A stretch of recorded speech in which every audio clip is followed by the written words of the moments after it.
Thank you. I hope you're all well fueled with coffee and ready for this session, which is focused on talent.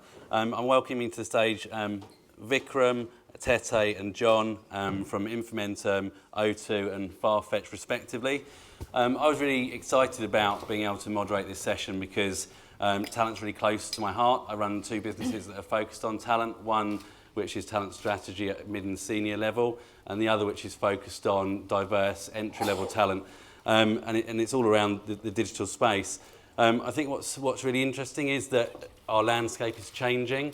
In the next 20 years, it's estimated that 10 million jobs will be replaced by digitisation, replaced to be then new jobs in new roles with new people. But what we're seeing is that this change in our sector means that there'll be more and more roles existing within the servicing of customer needs through a myriad of digital channels, whether that's socially led customer services through to complex online buying journeys, right through to deep dive data insight and trend forecasting. And the backdrop to this is that there's a serious shortage of digital talent and therefore an ever-growing focus on the need for employee attraction and retention. And I think that everybody in this room would be aware of the fact that their businesses probably are struggling with the ability to recruit in the volumes that they need and the quality that they need. At the same time, we look at the questions surrounding staffing within the digital space, the challenges around the changing landscape of employee satisfaction and expectation, the management requirement for a kind of cut-through of accurate knowledge data, and the tools and technology that we can deploy within the business over the next few years. So we're going to start our panel. Although I'm moderating, we hope it's going to be a very interactive panel. So I think we'll start, if we could, with maybe just an individual philosophy from each of you on your view of kind of customer versus employee, and are they equally valued? And Tete, perhaps we start with you. So hi, I'm Tete. I'm from O2, and I think philosophically, employee experience in the mind of, I suppose, the senior management team at O2 is as important as customer experience. I think how that manifests, though, in terms of the messages you cascade down is a little bit different. I think we are a very customer-centric organisation, and the message that cascades quite rightly so to all our employees is that the customer is first, and as a consequence is before them, which I think is an interesting dichotomy to manage for us. From the perspective of what we try to offer, I think our pitch is reasonably simple when it comes to our employees. So we try to offer them a brand that would add value to their CV and they'd be proud to talk to their mates in a pub. Are you pleased that a non-Brit is saying mates in a pub? We try to offer them a product that offers them differential value in terms of what they can learn and the people that they can work with, and we try to help them very much like we try to do with our customers, personalize their experience. And I think O2 is at the forefront from what I can see in terms of flexible working, home working. You manage your hours, you manage your plays, you manage all of those sorts of things, and I think that works very well. And the third point I think makes us quite a differential experience, and it's a good reason for people to come to O2, or is proven to be a good reason to come to O2. Great, thank you. And John, your take? Yeah, I think there has to be a healthy balance. I think our perspective, certainly as a digital business, is that we have a lot of data and insight on a daily basis around both customer satisfaction but also team satisfaction as well. So we have the equivalent of employee NPS, which we review on a weekly basis, so we can track how is our overall customer satisfaction impacted by overall team morale, and you can see that there clearly are correlations between those two. And for us, I suppose actually empowering the team, so giving them all of that customer data and all of those problems actually creates a really engaging opportunity and creates customer team satisfaction, because you're actually giving them live problems to solve.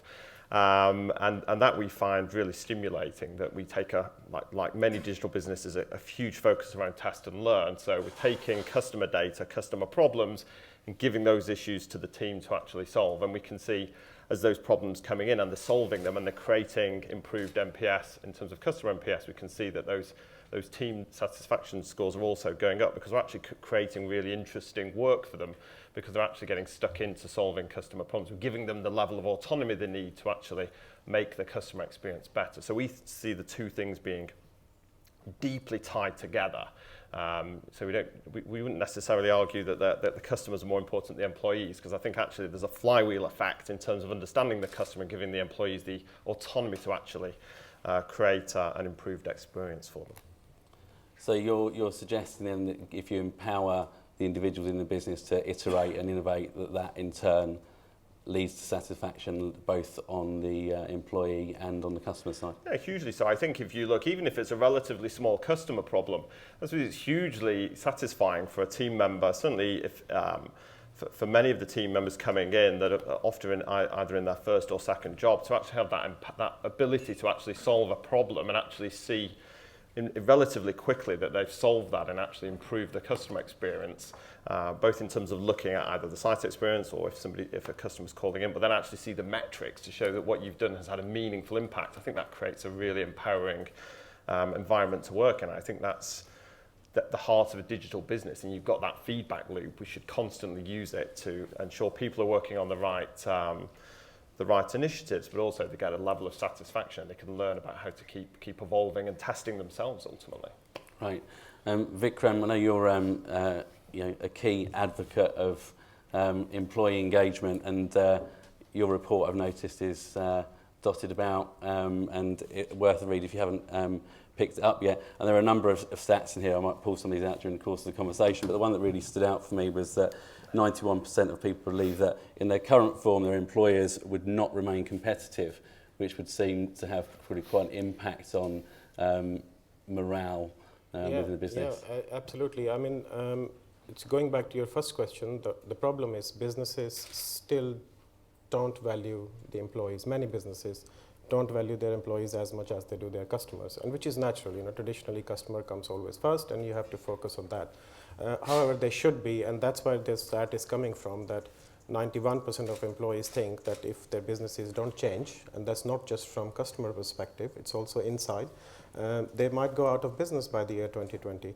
And there are three key things to consider. Number one is you cannot deliver a good customer experience unless your employees have the same level of experience for themselves, because they are the ones who are serving your customers. Second is, we heard from Joe from Uber this morning, that innovation comes from all levels. It comes more from grassroots levels. I mean, boardrooms are great for innovation as well as, but more vision and strategy. And then it's with all the disruption going around you, you as an organization need to be more innovative, and that will come from your employees. And third is the adaptability. Even if you say you're going to deliver a great customer experience for your customers, expand your business and so on, you have to create digital champions in your organizations who are your employees, because if they don't adopt your digital transformation journey, if the cultural change doesn't come with it, if the business process change doesn't come with it, then you are very likely to fail. Right, thank you for that. Do you think then that there are particular businesses that are more traditional that are trying to go through digital transformation that struggle with the concept of employees being as valuable to them as their customers? Do you think that's a challenge that exists within certain sectors of business? It's very difficult to pinpoint. In my personal experience, I've seen this in capital markets, financial institutes, because very operational driven business, data driven. And second is very old traditional family run big businesses. In my experience, I've seen they're very comfortable business as usual, and a bit slow to the threat of disruption. So then it's quite interesting because Farfetch is a relatively new business, growing at a very rapid pace. Do you think that what you've got within your business is an equal balance between customer satisfaction and employee satisfaction, and how do you measure the two? That's a good question, and I mean, we are a marketplace business, so we have no retail stores, we don't have warehouses, we are literally an organisation of around 1,000 people now in various offices around the world. We are a people-based business, and and therefore it's our people that are delivering that amazing experience either to our end customers or to the boutiques on our platform. So measuring those interaction points is really, really important to us. Again, as a native digital business, we sort of lead with data. We obsess over data. We're so fortunate that we have so much information, so many diagnostics on the health of our customers. We measure every single touch point, so we understand in great detail where there are potentially areas of the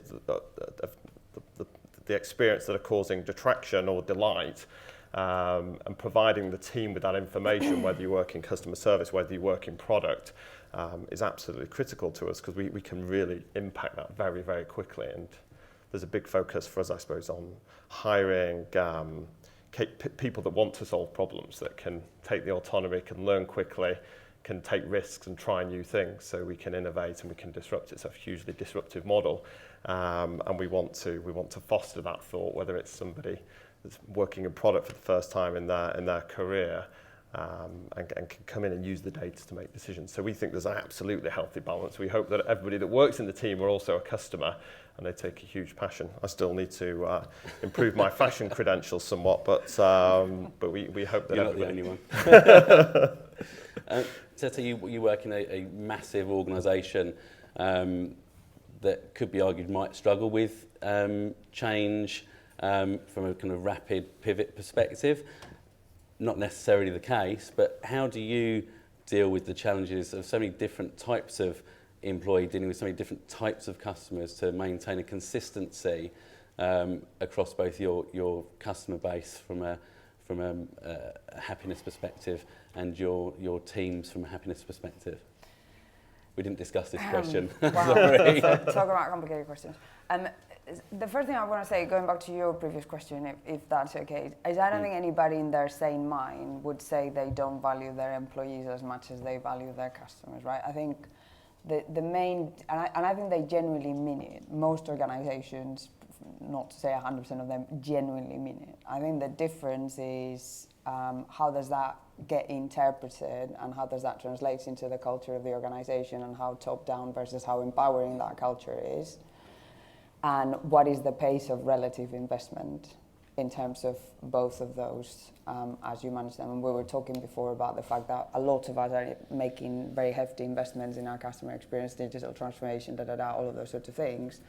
And most of our employee systems, and I'm sorry I'm generalizing and please don't get offended, but most of our employee systems feel like they were designed in the early 20th century together with some early models of cars. And I had a very good example this weekend as I was trying to fill in my own mid-year review, which I hope I did okay, and I'm still not sure I did. So, and then I think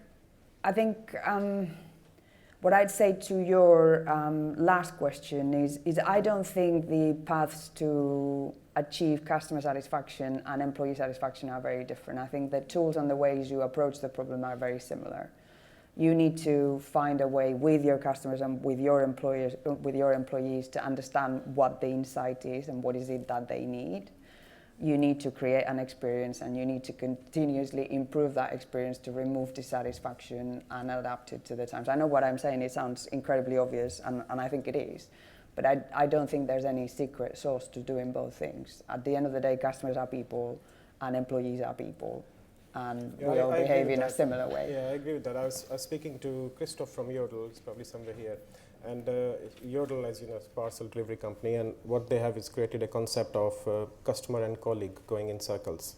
So say yes, customer comes a little bit above when you want to deal with the new experience and new digital technologies or cultural change, but then colleague has to follow. So it keeps going in circles, and it feeds into each other.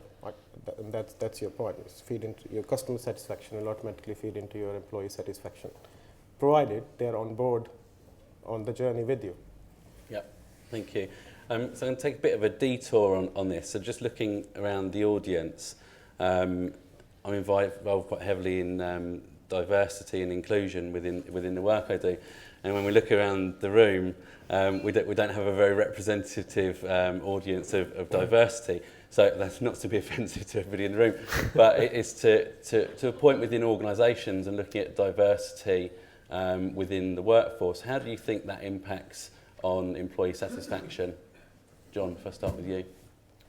Yeah, I mean, I think it's obviously hugely important. I think ultimately the team has to reflect the broader customer base, and certainly at Farfetch we're a very international business, and we have a very consequently have a very international team.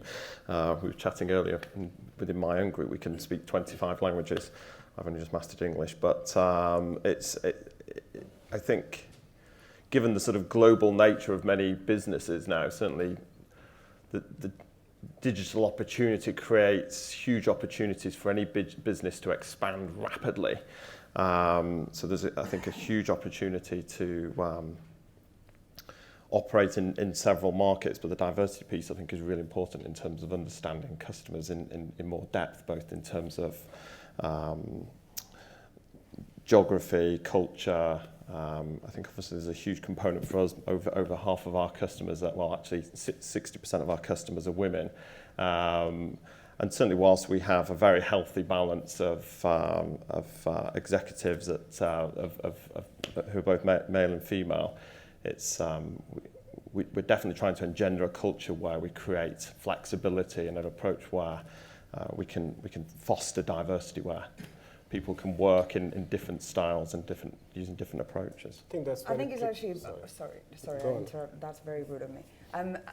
I think it's actually more than that. It's not just being representative of your customer base. I think it's proven time and time again that diverse teams, and diverse not just understood as female versus males, and I probably represent the female diversity card more so than any other, operate better, come to better outcomes, think about problems better, and I think we're still missing a trick. And again, it's not just the female versus male, which is probably one of the areas where most progress have been made, save in some industries. It's much wider diversity. I don't know how many millennials are in this room, but looking at the age profile, and again, don't take offense, I'm in the same boat. It doesn't feel like there's very many, and certainly there hasn't been very many up here speaking. I think I'm the second woman up here speaking, and I don't know if it's that we don't get invited or that we just don't feel like we should come and talk. And I don't tire to bang that drum, because what I find is the more perspectives I have when I'm trying to solve a problem, the easier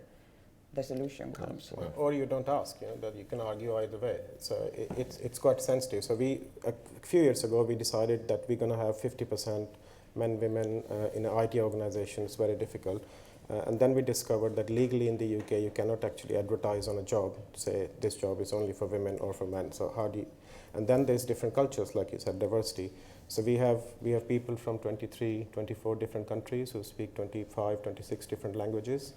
And when you say, yes, culture of innovation, go do your thing, come up with new things, 30-40% of people, depending on which background they come from, actually get lost, because they are used to, they're born and brought up, and in the workplace they're used to being told how to do things and what to do. So one size doesn't fit all. So you have to be very careful on how to introduce this culture for diversity and ethnicities. And yeah, diversity is an interesting subject, because you're absolutely right. It shouldn't sit just around gender, it sits around ethnicity, disability, and all sorts of things. And I think that more and more when we look at reports from Generation Z, or those born from 2000 onwards, there's an ambition for those young people who are going to be our next kind of future leaders to be working in organisations which are diverse, that do empower them, that do give them the ability to innovate and iterate, that really give them the tools to be in charge of their own destiny. And I think newer businesses in the kind of more disruptive pure play market tend to be a little bit better at that than others. But let's think about hacking culture in order to get employee satisfaction. Do you do anything to hack your culture? It's a term that's coined by lots of different people, but creating a culture that delivers real empowerment. What do you do, Tessa, in your business? So I'm going to talk a bit from an O2 perspective, but more from the perspective of my team, because obviously I invest more time working with them. I I kind of try to revert the question back to them, and it goes back to your point about empowerment. So I understand, NPS is very useful, customer satisfaction, employee satisfaction surveys are very useful, but they only help you scratch the surface of what actually is going on. So my gambit to them is, look, really tell me what is it that you need, and here is time, resources, freedom to go and work through and manage it and reverse the question to them, because the ones that are going to make themselves happy, and me, are them primarily. And that's the philosophy that we try to follow at O2. O2 is a very non-hierarchical, bottoms-up organization in the way it comes with innovation, in the way it serves their customers, but also in the way it treats their employees. And that's kind of the philosophy we follow. I'm not sure if I've answered your question. I think so. Yeah, I think so. I'm interested in looking at where we're going in the next 5 years. Again, pointing to your report really, and looking at the way both millennials, parents, and Gen Z look at work. The kind of mobile office, the work from home scenario. Do you think, in a world where we're looking to maintain customer satisfaction and employee satisfaction, that the kind of glass towers that perhaps were traditionally seen as the bastion of we've got a great business are still relevant and current? So I think the need to build offline relationships in the workplace will continue to be relevant and current. I don't think glass towers are the only way to achieve that. And I think so long as you have hubs and moments and times to deliver that, you can do it. I think it's interesting because I come from quite hardcore retail into O2, which is a very unique organization. And I come from a culture of you put your bum on your seat at 8 a.m. and you don't leave until 8 p.m. And if your boss hasn't left, you can't leave. And all of those sorts of things that used to happen a long time ago. And I'm sure do not happen anywhere anymore. And I got to O2, which is all flexible working, and I never know where my team is and at what time they're working. And occasionally someone calls me and tells me I'm in New York, so I'm seeing so-and-so, and like, whatever.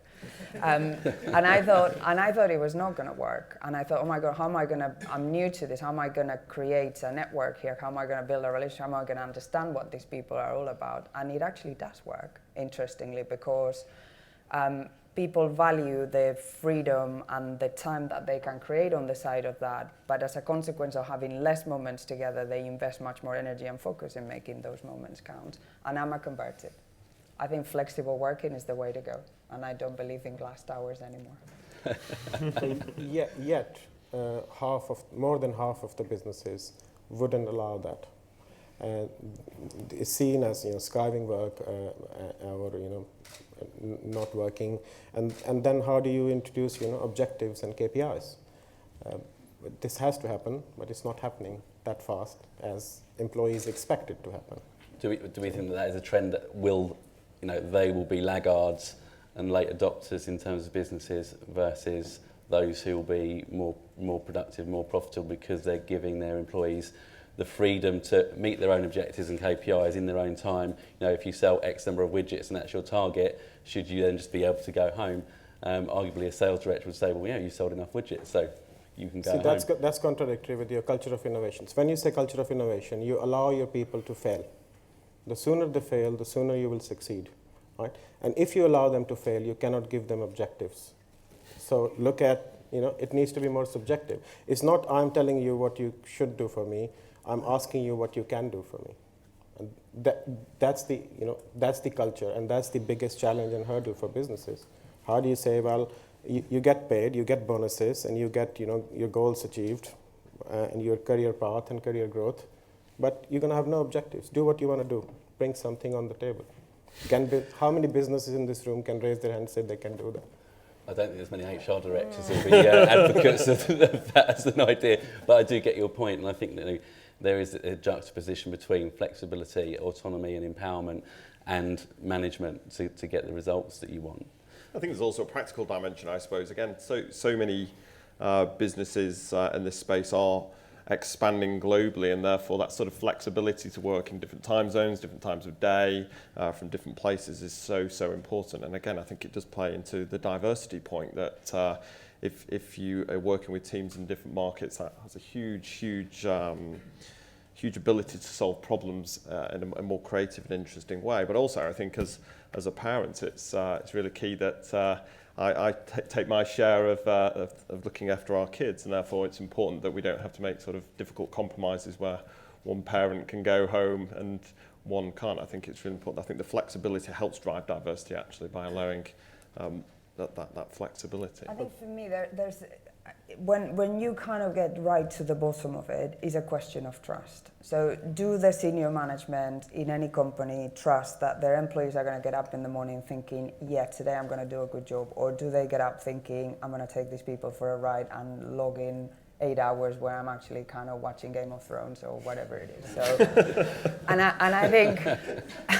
and I think what you will find is there will be outliers and there will be people that will take you for a ride. But what I've learned from my experience at O2, and again, I have to say I was completely against this when I joined, is that the vast majority of people actually get up in the morning saying, I am going to do a good job. And it doesn't really matter where I am, and it doesn't really matter if anybody knows that I'm doing it. I'm going to do it. And that's what happens, I think, when trust is there. I think it is quite difficult to make the leap of trusting 3,000 people to do the right thing, or 8,000 people, or 10,000 people, whatever it is.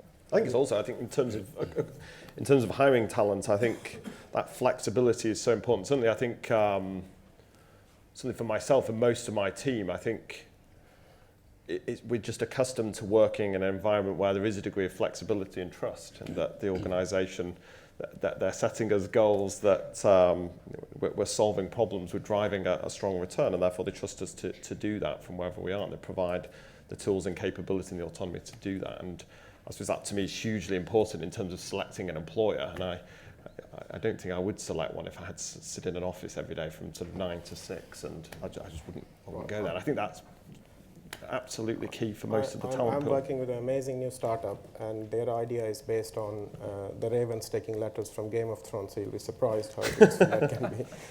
But it's again, goes back to culture innovation. We talk about millennials and Generation X and Generation Y.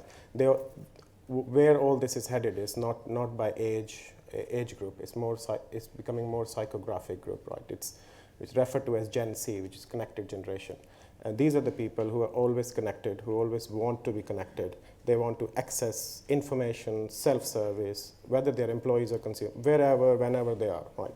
And they actually do, if you give them the right tools and right framework, they will shape your business, whether they are consumers or they're your employees.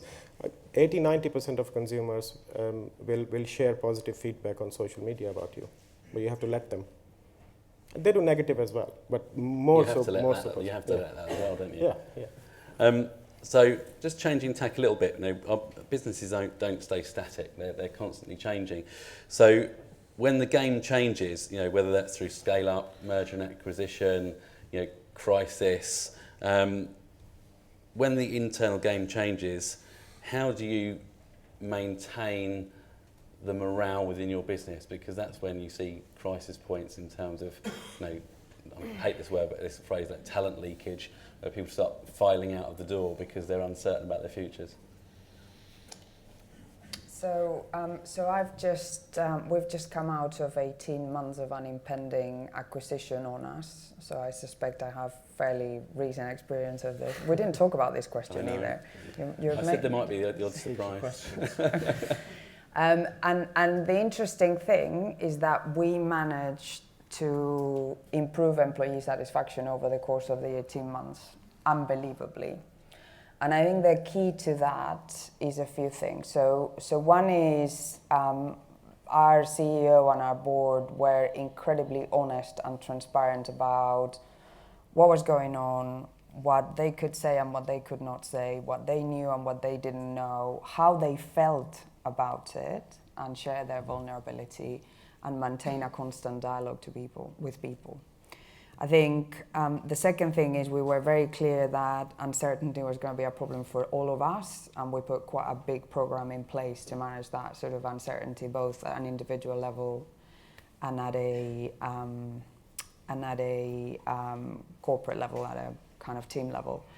And the third thing is I think quite pragmatically, our board decided to say, look, this may work for some of you, this may not work for some of you. It's a brilliant opportunity for you to go and shape up your skills, your knowledge, your abilities. And they actually encouraged and helped us think through, keep your CVs current, your LinkedIn profile, and I feel that degree of adult conversation from senior management all the way through the organization is what helped us manage that process. We didn't get acquired, so that kind of blew on. We're still part of Telefonica, but through that process, for me, that's kind of my key takeaway of how we managed to do that in that process. Yeah, so it needs to be spread, right? So there are, let's say, three types of people in your organization. There are the leaders and the followers and the resistors. So you need to identify your leaders, make them digital champions, and you're going to try and convert your resistors.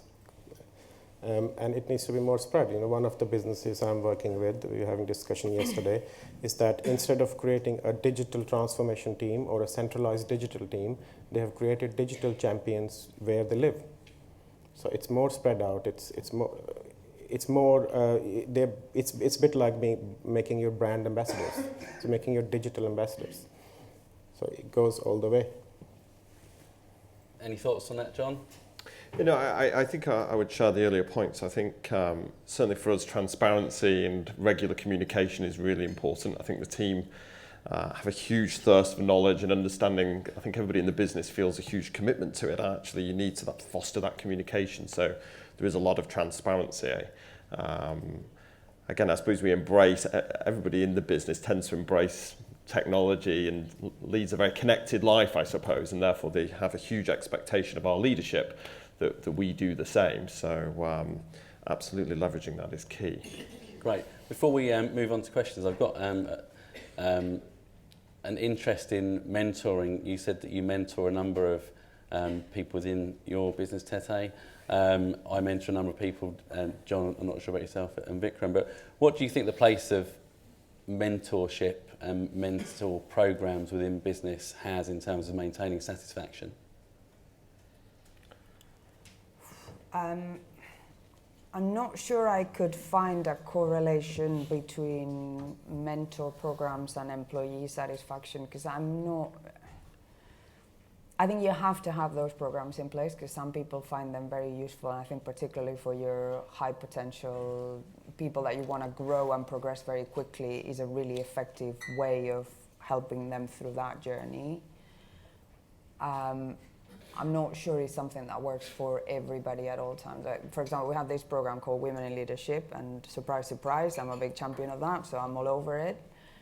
And we have a new cohort of about 30 women coming into the program this year. And one of the first things that they're asked to do is they're asked to choose a mentor. And there is a small proportion of them, but a significant proportion of them that haven't chosen a mentor. And they're getting pushed. Like, you have to go and choose a mentor and say, well, I don't know what to do with a mentor. So I think it just works for some people and it doesn't work for some other people. I think it's useful. I'm not entirely sure I would draw a correlation at a kind of wide corporate level between mentorship and satisfaction. Okay, why are men never invited to these Women in Leadership forums? They are invited. They are? Yeah, Okay. they are invited, and they're mentoring. So the fact that I'm a woman mentoring other women doesn't mean that they're not male mentors. So I remember I went to and all sorts of other, we have Yeah. kind of people from lower down the organization mentoring senior people. We have all sorts of things going on. It's just from my experience. I went to Women in IT forum where there were about 500 women in the room, and I registered myself by mistake because I didn't want to go to an IT networking forum. And there was a spotlight on me, and the keynote speaker announced that men have sent their spy, but we'll get them. So you were the only man in the room with folks. And that's the question I raised, right? So did you feel proud? Did you feel frightened? Did you feel how did you feel? I would be scared to death. I still get palpitations today. You got palpitations. Yeah, but I did make my point. Well, that's our life most days. But I made my point. You have to make men realize how you feel, not in general. It's diversity, women, everything, and so that's why everyone should be involved in it. I agree. I completely agree with you. Okay, so we're running at 12:05 and we're scheduled to 12:15, so I think I'll open up the floor to questions. Anyone got any questions? Yes. My name is David Taylor, company Enterprise Blueprint, and you touched on the breaking down of the glass towers, and a lot of responses around about culture.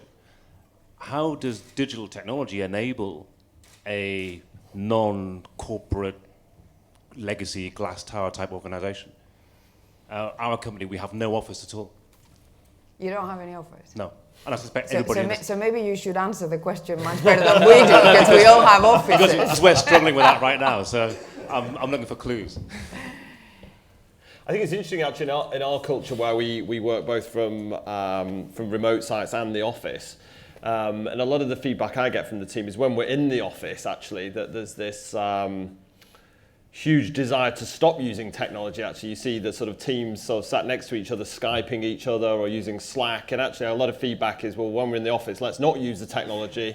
You know, it's great to empower if we're working from home or if we're visiting another site. It's amazing that we can keep in contact and still collaborate and work together. But actually in the office, and if we're there, let's actually use a different style and a different approach. I think sometimes it can become this sort of one-size-fits-all approach. So. Well, you're right.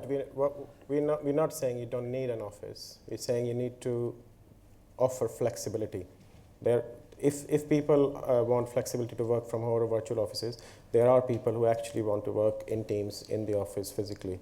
So it's more about flexibility, not digital replacing old world completely. It is interesting from our perspective as well, as although we have flexibility, most people go to the office every day. So actually it's key, I think, in terms of collaborating and working together cross-functionally. It is an amazing place to work, I suppose. Again, come back to the diversity point. There's so many different ideas. It's not an amazing place. I love Slough. It's a very nice place. The office is very nice. Slough, I don't know, but the office is very nice. We should ask Uber, how do they feel about people not going to office? It's just 1 million people driving. That's a very good point. I think to your point about how digital tools are helping that transformation, I'd answer with effort, because I don't think, in the same way as there are amazing experiences out there created for customers enabled by digital technologies, I can't say, and if there's anybody from HR here that has a better information than I do, from my experience, I don't think the investment in digital tools for employees as, you know, I think is always a little bit of an that's not fair to say. I think the weight of investment is not there, and I think as a consequence a lot of the tools are very fragmented. There's things that are amazing, and then there's things that are a disaster, and things don't talk to each other, and all of those sorts of beautiful things that from a customer perspective we're trying to solve. But hopefully, if you follow the premise that the same principle should be applied to customer experience and to employee experience, those things will eventually get fixed, right? So I think we're talking often about the execution is quite poor from an internal perspective, isn't it? Whereas the execution externally is kind of the all-powerful. We must make the customer journey amazing. We don't necessarily do the same for the employer journey. Any other questions? Yes. Dan. Hi, so I'm Dan Whitmore. I'm on the digital strategy team over at Source, so I actually work with John. I'm just curious, so earlier we mentioned innovation. It's really key we get that across all levels. So I'm just curious because a lot of the clients and people I work with sort of in the talent space mentioned that for them having that level of trust, the space to breathe and actually come up with their own ideas is key. But one of the things that stifles that sometimes is the kind of highest paid person's opinion, so that hierarchical culture. I'm just curious for the three of you who all work in sort of different size organisations, how do you kind of go about mitigating that and ensuring that your employees are actually empowered to engender that change? I'll take that one first of all. I mean, from our perspective, it's a really good question, and I think certainly for many online product organisations that there is this sort of raft of requirements that come from on high, if you like. And ultimately, the approach we take is just to use data. So again, go back to this test and learn philosophy. It's around seeding a good idea, testing it out on a small scale to build some data or some proof points that we can go back and make a case that this is a good idea. So we're using data-driven decision making rather than, well, we think this is a great idea, it's come from the boss, so we should go off and do it. And so we tend to have a forum whereby we have a team group where we'll review all of our product ideas, we'll look at all of the test and learn data, and we encourage everybody to sort of use the data to sort of push through ideas to drive those proof points. So even if the boss thinks it's not the best idea, if we've got a good data point, then we'll actually, that's evidence to suggest we should push forwards. And I think that using that data to make a proactive decision is good. And again, it empowers people to sort of push hard on the executive to say, well, actually, I think this is a good idea and this is why, and I've got actually some data to prove it's going to work, so let's push forwards. And I think that just creates that really autonomous experience for the team members. I think good leaders are the ones who enable others to make decisions, short answer. But this is where digital comes into play. So digital enables you to take low risk and create rapid ideas and do rapid prototyping of your ideas without affecting business as usual. And this is where the results of failure or success come cheaply and quickly. So adopting digital, adopting technology, various digital levers. People use different names, whether it's mobile, cloud, Internet of Things, or big data, whatever the jargon you want to use. Is adopting that into the team so that everything happens very quickly, rapidly. So, Tete? No, I was going to say, my feeling is I don't feel we have a problem with the generation of ideas. I don't think we have a problem with those ideas getting to some point. I do think our challenge is more about managing the risk profile of innovation in an organization that has 25 million existing customers, and that's a very difficult conundrum to manage. And also to marry the high-level strategy with how ideas are coming in the bottoms up is that middle layer of how do you create the virtuous circle. So we have very clear strategy from the top, we have lots of ideas coming from the bottom, and sometimes we find ourselves with a little bit of difficulty making that bridging in the middle, and that's kind of what we're grappling with, quite honestly. I don't think we have solved it, by the way, but that's kind of what we're trying to resolve. It's interesting, isn't it? So, highest paid person's opinion, or hippo. You don't want to be the hippo in the business crushing the ambitions of those around you. So we're almost at time. So we've got time for one last question. If anybody else has got a question, yes, lady over there. Hi, it's Alicia. It's a really quick question. One of the things that I've found in trying to get young people more involved in looking at business is that there is a gender divide. Women don't tend to see it as an industry because they go for the more traditional things that I think in the future will be a real challenge to actually make it through, like the legal industry. In terms of the work that you guys do, how do you attract young people to know that this is an industry, the digital age is something that they should actually be involved in as a prospective job for the future, and particularly for women, because I think they're quite blocked to that at the moment? I could start with an answer on that if you like, whilst you think. Please so do. I think there's an awful lot of work going on in downstream education now around the digital industries. So you've got organisations like Code Club, Technology Will Save Us, Apps for Good, who are all empowering young people to make decisions about their careers through enabling knowledge of the types of careers that actually exist within digital. There's a changing landscape around the way people will come out of school. There's a thing called the Apprenticeship Levy coming out next year, which is a new tax on big business, and that's going to drive formalised apprenticeship with big business brand names that mums and dads will recognise, and they'll be saying to their 18-year-old, don't go to university and get a £45,000 debt, go and do this degree level apprenticeship with Microsoft, because it's a career, you won't give me 45 grand worth of debt, and it's as valid as going to university. So I think, and you've also got things like speakers for schools and a whole raft of people within the digital space. Tech London Advocates have got a young women forum where they go out and do loads of outreach. So I think, long answer short, there's a lot happening, and I think the next generation will be far more empowered to not feel they've got to go into nursing or the kind of more traditional jobs. There is a lot happening, but there is also a lot of problems because the change needs to happen across. So for example, we intake about 8 to 10 interns every year who come to us in their last year, spend 3 months with the business, different divisions, different departments, and doing different things. And then they go back, complete their studies, and we offer them jobs, most likely. So we wanted to do this with the UK universities, obviously as a first choice, and we were given 30-page forms to fill in. So they were digital, by the way, but it's a lot of information to fill in. And then someone approached us from Belgium, and we showed our interest. The head of the department from from the universities flew in and said, tell me what profiles you need, how many students you need, and I will organize it for you, and I'll make sure I send the best students for you.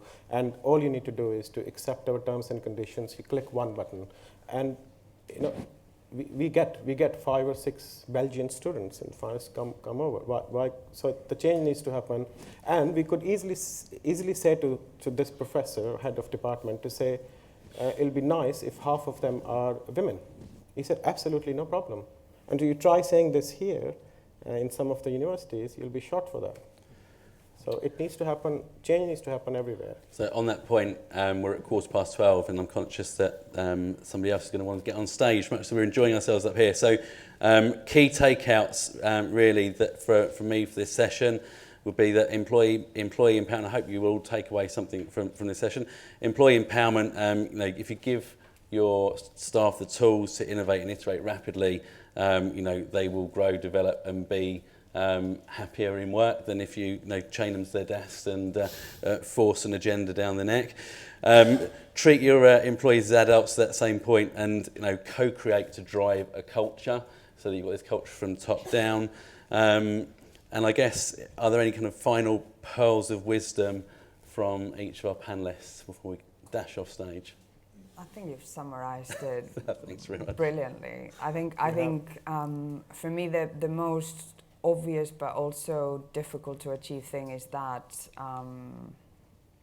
adult-to-adult relationship with your employees, and making sure that they're reading your homework as much as you're reading theirs, if that makes sense. Probably that's not the right expression, but I think that's quite important.